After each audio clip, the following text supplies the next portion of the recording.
not understand all the ways that God would lead us to that blessed promised land. He'll guide us with His eye, and we'll follow till we die. We will understand it better by and by.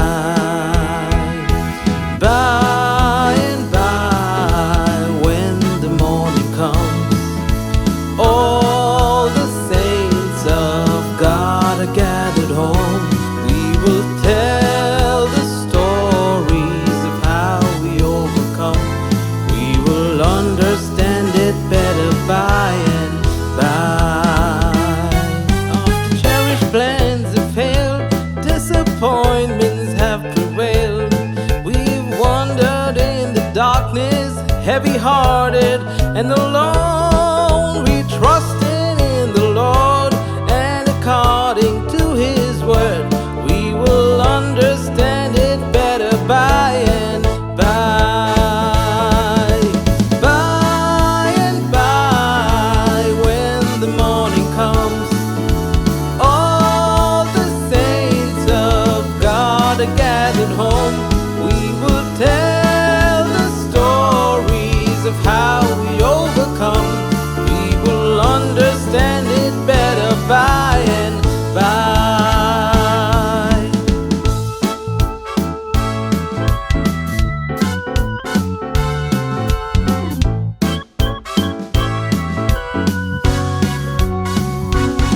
Temptation, hidden snares often take us unaware, and our hearts are made to bleed for some thoughtless word or deed.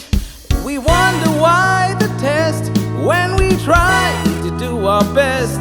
We will understand it better by and by. By and by, when the morning comes, all the saints of God are gathered home. We will tell the stories of how we overcome.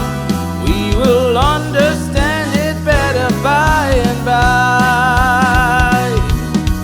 By and by, when the morning comes, all the saints of God are gathered home.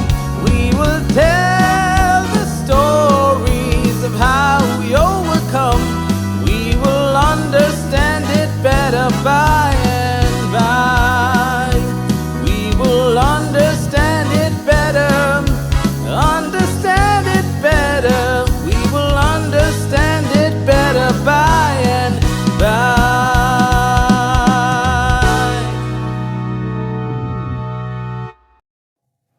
निर्णय लेने को नियंत्रित करने वाले कानून। आप जानते हैं, हम सभी एक यात्रा पर हैं जिसे जीवन कहते हैं, और ऐसे समय में यह अत्यंत आवश्यक है कि हम सही निर्णय लें। हम में से हर किसी ने गलत निर्णय लिए हैं, कोई परिपूर्ण नहीं है। मैंने भी कई गलत निर्णय लिए हैं और हमें इसके लिए परिणाम भी भुगतने पड़े हैं। लेकिन मैं इस समय यहां हूं ताकि आपको बुद्धिमानी से सलाह दे सकूं और परमेश्वर के वचन से आपको सही निर्णय लेने में मदद कर सकूं। मेरे या किसी XYZ के जीवन से नहीं, बल्कि परमेश्वर के वचन से, जो हमारी बुद्धि का अटूट स्रोत है। और यदि यह शिक्षा, जैसे ही आप जीवन में आगे बढ़ते हैं, बातचीत करते हैं, मुझे विश्वास है कि यह आपकी समझ में गहराई से स्थायी रूप से जगह बना लेता है कि आप एक बुद्धिमान व्यक्ति बनेंगे, क्योंकि आपके निर्णय परमेश्वर द्वारा संचालित और मार्गदर्शित होंगे। इब्रानियों अध्याय 11 आयत 24 से 29, जैसा कि लिखा है, विश्वास से प्रेरित होकर जब मूसा परिपक्व हो गया था, जोर देकर और महान बन जाने के बाद भी उसने फिरौन की बेटी का पुत्र कहलाने से साफ तौर पर इनकार कर दिया, क्योंकि उसने पापमय जीवन के थोड़े समय के लिए मिलने वाले अस्थायी सुख की अपेक्षा परमेश्वर के लोगों के साथ उत्पीड़न सहने, कठिनाई झेलने और अपमान उठाने को अधिक साहसपूर्वक पसंद किया। पापमय जीवन का उसने तिरस्कार, अत्याचार, अपमान और गहरी कड़वी लज्जा को आने वाले मसीहा के लिए जो उसे सहना था, उसे उसने मिस्र के सारे खजानों से भी बढ़कर अत्यंत महान और अनमोल धन समझा, क्योंकि वह आगे की ओर प्रतिफल और पुरस्कार की ओर थोड़ा सा देख रहा था। विश्वास से प्रेरित होकर उसने मिस्र को अपने पीछे छोड़ दिया, पूरी तरह से बिना डरे या राजा के प्रचंड क्रोध से जरा भी विचलित हुए बिना, क्योंकि वह कभी पीछे नहीं हटा, बल्कि अपने उद्देश्य पर दृढ़ रहा, अपने लक्ष्य को हमेशा ध्यान में रखते हुए और उस अदृश्य पर निरंतर दृष्टि लगाए हुए धैर्यपूर्वक और शांतिपूर्वक हर परिस्थिति को सहता रहा। विश्वास, सरल भरोसे और परमेश्वर में आत्मविश्वास के द्वारा उसने फसह की स्थापना की और उसे पूरा किया। और दरवाजे की चौखट पर रक्त छिड़का गया था, ताकि जब पहिलौठे को नाश करने वाला स्वर्गदूत आए तो वह इस्राएलियों के घरों के बच्चों को न छू सके और वे पूरी तरह सुरक्षित रहे। विश्वास से प्रेरित होकर लोगों ने लाल सागर को ऐसे पार किया जैसे सूखी भूमि पर चल रहे हों, और जब मिस्री लोगों ने भी वही करने की कोशिश की तो वे समुद्र में डूब गए। मैं इस अद्भुत अंश से कुछ महत्वपूर्ण बातें साझा करना चाहता हूं।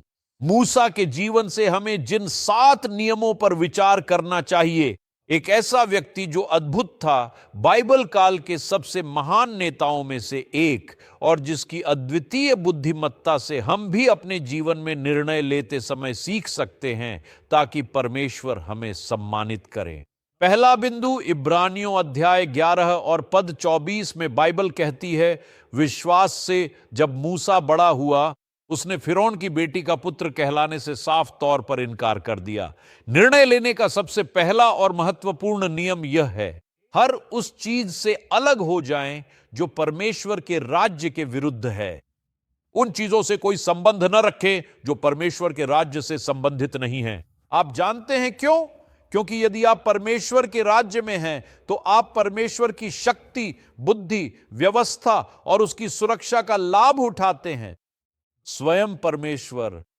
लेकिन जब आप परमेश्वर के उद्देश्य और उसके राज्य से दूर हो जाते हैं तो आप बुरे के हाथों में अकेले और असहाय रह जाते हैं, जिसका उद्देश्य आपके जीवन को चुराना, मारना और नष्ट करना।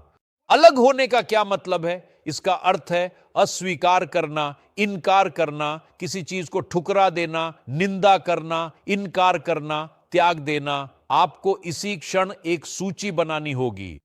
जब मैं प्रचार कर लूं तो उन चीजों की सूची बनाएं जिन्हें आप जानते हैं कि परमेश्वर स्वीकार नहीं करता।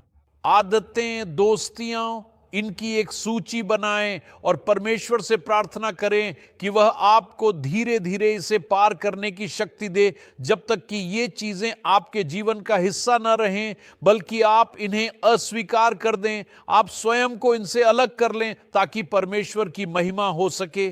हर उस चीज से खुद को अलग कर लें जो परमेश्वर के राज्य के विरुद्ध है। दूसरा, परमेश्वर की इच्छा को स्वीकार करें। पाप के सुख की बजाय मूसा, एक अद्भुत व्यक्ति, जब वह जवान था, मैं उस बूढ़े आदमी की बात नहीं कर रहा जिसने मौज मस्ती कर ली और अब सोचता पवित्र बन जाऊं। नहीं, यह तब की बात है जब वह जवान था।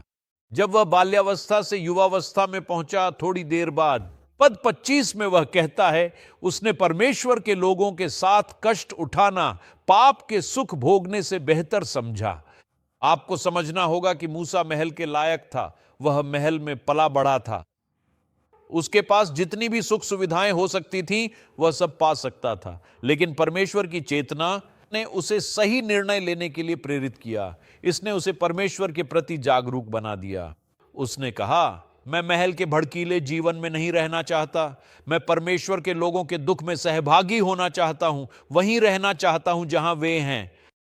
मैं उन्हें आशीर्वाद देना चाहता हूं और वहीं रहना चाहता हूं। स्वीकार करना, चुनना और अनुमति देना है। प्रभु की दृष्टि में सही को चुनो, भले वह कष्टदायक लगे, भले आकर्षक न हो। आप जानते हैं, लगभग 40 साल पहले परमेश्वर ने मुझे अपनी सेवा के लिए बुलाया। शुरू में मैं बहुत उत्साहित था, लेकिन जैसे जैसे समय बीतता गया मैं डरने लगा, मैं घबराने लगा। प्रभु, मैं अपनी आजीविका कैसे कमाऊंगा? मुझे कौन खिलाएगा? मैं अपना घर कैसे खरीदूंगा? मैं आगे कैसे बढ़ूंगा? मैं खाने का इंतजाम कैसे करूं? एक रात इन्हीं चिंताओं से घिरकर मैं टूट गया। और उस रात मैंने अंधेरे आकाश की ओर देखा और परमेश्वर ने मुझसे एक साधारण बात कही, मेरे बेटे मुझ पर भरोसा रखो, मुझ पर भरोसा रखो। मेरे पास जो भी बाइबल है उसमें मैंने यह लिखा है, मुझ पर भरोसा रखो। मैं 59 साल का हूं, अगले साल 60 का हो जाऊंगा। मुझे कभी किसी चीज की कमी नहीं हुई क्योंकि मैंने उस पर भरोसा करने का सचमुच फैसला किया।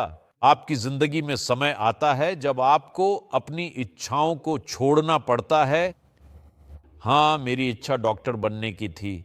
मैं आज जितना कमा रहा हूं उससे कहीं ज्यादा कमा सकता था। मुझे उस दर्द से नहीं गुजरना पड़ता जो सेवा में आता है। मुझे वह सब नहीं झेलना पड़ता। शायद मैं विदेश में होता, लेकिन परमेश्वर का रास्ता चुनना हमेशा सबसे अच्छा है। आज क्या मुझे इसका पछतावा है? नहीं। क्या मुझे अपनी महत्वाकांक्षाएं छोड़ने का अफसोस है? नहीं। अगर मैं अपने रास्ते पर चलता तो शायद आज जिंदा नहीं होता। परमेश्वर का रास्ता चुनना सही था। सही चुनाव करें। सुख सुविधा के पीछे मत भागो। सुख क्षणिक होता है। परमेश्वर के मार्गदर्शन और नेतृत्व पर भरोसा करो। तीसरी बात, अपने चुनावों को महत्व दो। इब्रानियों अध्याय 11 पद 26, वह प्रतिफल की ओर देखकर धीरज से सहता रहा। उसे इस बात का गहरा मान था कि वह वास्तव में क्या है, जैसे मुझे इस बात का सच्चा और पवित्र गर्व है कि मैं परमेश्वर का सुसमाचार का प्रचारक हूं। सम्मान का भाव। अपने बुलावे को महत्व दें, अपने विकल्पों को महत्व दें। मैंने जीवन का एक महत्वपूर्ण सिद्धांत सीखा है, आप जिसे महत्व देते हैं वही आपकी ओर आकर्षित होता है। आप क्या अपमान करते हैं, यह आपको छोड़ देता है। इसीलिए मेरे जीवन में एक ही नीति है, मैं कभी भी दरअसल किसी भी अन्य पुरुष या महिला की आलोचना नहीं करूंगा ईश्वर के। मैं कभी किसी पुरुष या महिला के खिलाफ नहीं बोलूंगा जो ईश्वर के हैं, क्योंकि हर पुरुष हर महिला ईश्वर के हैं। उनके जीवन पर परमेश्वर का अभिषेक है। मैंने कई वर्षों तक पास्टर बेनी हिन का अनुसरण किया है। मैंने उन्हें तब देखा जब वे उन वीडियो कैसेट्स पर अक्सर आते थे। जब मैंने उनकी सभाओं में लोगों को चंगा होते देखा तो मेरे भीतर एक ऊर्जा सी आ गई। प्रभु, मैं भी एक दिन ऐसा ही करना चाहता हूं। मैं भी इसी तरह आशीर्वाद बनना चाहता हूं। जब मैंने पास्टर बेनी हिन पर परमेश्वर के अभिषेक का सम्मान किया तो मुझे भी अपने जीवन में चंगाई का वह वरदान मिला, क्योंकि उसका सम्मान करता हूं। अगर मैंने उसका अपमान किया होता, लोग कहते हैं यह सच नहीं, सबूत कहां है? वे किसी को चंगा नहीं कर पाते, किसी के लिए प्रार्थना नहीं कर सकते, कुछ नहीं होता। क्यों? क्योंकि आप उस बुलाहट का अपमान कर रहे हैं। वर्षों तक मैंने पास्टर जिमी स्वैगर्ट का अनुसरण किया। हाल ही में वे स्वर्गीय निवास को प्राप्त हुए। मुझे उनका गाना पसंद था, उनका सभाएं करने का तरीका अच्छा था। आज अगर मेरे चर्च के मंच पर रविवार को कोई योजना होती है तो वह वहीं से आई है। मैं उन्हें घंटों देखता था और उनके जीवन पर अभिषेक का आनंद लेता था। कुछ साल पहले मुझे उनसे मिलकर उनसे प्रार्थना करवाने का सौभाग्य मिला। आज मैं थोड़ा गाता भी हूं। क्यों? क्योंकि मैं अभिषेक के स्थानांतरण में विश्वास करता हूं। जिसे आप सम्मान देते हैं वह आप में स्थानांतरित हो जाता है। इसलिए मैं इसके मूल्य देने के महत्व पर जोर देता हूं। जो आपके पास है उसका सच्चे दिल से सम्मान करना। चौथा बिंदु, उस चीज को त्याग दें जो परमेश्वर के वचन के अनुरूप नहीं है। यह उसी तरह है जैसा मैंने कुछ क्षण पहले कहा था। पद 27 में लिखा है, विश्वास के द्वारा उसने मिस्र को त्याग दिया, राजा के क्रोध से बिना किसी डर के। कभी कभी एक समय ऐसा आता है जब आपको सचमुच अलग होना पड़ता है, दूर जाना पड़ता है। महान अब्राहम और लूत, आप पूरी बाइबल में देखेंगे कि समृद्ध होने के लिए कई बार आवश्यक अलगाव जरूरी होता है। मूसा ने मिस्र को त्याग दिया जो बंधन और सांसारिक व्यवस्था का प्रतीक था। वो सोच, वो आदतें, वो रिश्ते, हर दिन उसे कहना पड़ा जाओ और आगे बढ़ो ताकि वह इसे समझ सके। ईश्वर आपको उपयोग में ले, इससे पहले आपको कुछ चीजों को त्यागना होगा। पांचवां बिंदु, अपने निर्णयों का पूरी लगन से पीछा करें। अपने निर्णयों के पीछे थोड़ा अधिक जाए। पद 27 भी, उसने उस परमेश्वर को देखकर सहा जो अदृश्य है। उसने बस परमेश्वर पर पूरी निष्ठा, उत्साह और समर्पण के साथ भरोसा किया और सहन किया। लैटिन में सहनशीलता का अर्थ है जैसे स्टील की तरह कठोर। आपको डटे रहना होगा। 1 कुरिन्थियों अध्याय 15-58 फिर से मेरी पसंदीदा आयतों में से एक। इसलिए मेरे भाइयों देखो, दृढ़ रहो, अडिग रहो, हमेशा प्रभु के कार्य में लगे रहो, यह जानते हुए कि तुम्हारा परिश्रम व्यर्थ नहीं है। ईश्वर पर भरोसा करो। सहनशीलता आपको अवश्य विजयी बनाएगी। छठा, परमेश्वर की आज्ञाओं का पालन करो। पद 28, विश्वास से उसने फसह मनाया और पवित्र रक्त का छिड़काव किया। पहिलौठों को नष्ट करने वाला कहीं उन्हें न छू ले। परमेश्वर की आज्ञाओं का पालन करो। पढ़ने के लिए सर्वोत्तम पुस्तक यही है। यह किताब उन निर्देशों से भरी है जिन्हें आप और मैं अपना सकते हैं। वचन पढ़ो, वचन का पालन करो। यह तुम्हारी निर्णय लेने की प्रक्रिया का मार्गदर्शन करेगा। सातवां, आक्रामक रूप से अपने अंतिम गंतव्य की ओर निर्भीक रूप से बढ़ो। पद 29, विश्वास से उन्होंने पार किया लाल समुद्र के बीच से सूखी भूमि पर, जबकि मिस्री ऐसा करते हुए डूब गए। आपको एक बात समझनी होगी, जब आप अभिषिक्त होते हैं, जब आपको परमेश्वर द्वारा आशीर्वाद मिलेगा, तो आपको वह अनमोल और अद्वितीय विशेष अवसर दिया जाएगा जिससे अविश्वासी कभी भी और कभी नहीं गुजर सकता। दानियेल सिंहों की मांद में सुरक्षित कैसे रहा? परमेश्वर, किसने इस्राएलियों को लाल समुद्र और यरीहो की दीवारों के पार जाने दिया? परमेश्वर। कभी भी असंभवताओं को अपने रास्ते में बाधा न बनने दें, न ही आपको धीमा करें, न ही रोकें, क्योंकि मसीही यात्रा का एक हिस्सा असंभवताओं के बीच से होकर चलना है। समझिए, यह सफर आसान और बिना किसी रुकावट के नहीं होगा। नहीं, इसमें थोड़ी बहुत लड़ाइयां होंगी, इसमें परीक्षाएं होंगी, इसमें क्लेश भी होंगे, लेकिन परमेश्वर आपके साथ है। स्वर्गीय पिता, आज सुबह मैं यीशु के नाम में प्रार्थना करता हूं हर उस व्यक्ति के लिए जो अभी मुझे देख रहा है। जब वे जीवन में आगे बढ़ें तो यह वचन उनके हृदय में थोड़ा सा स्थायी स्थान पाए, उन्हें वह समझ दे, उन्हें वह अभिषेक दे, ताकि वे आपकी सहायता और मार्गदर्शन से आगे बढ़ सकें।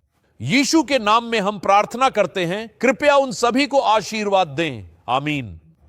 We will understand it better by and by.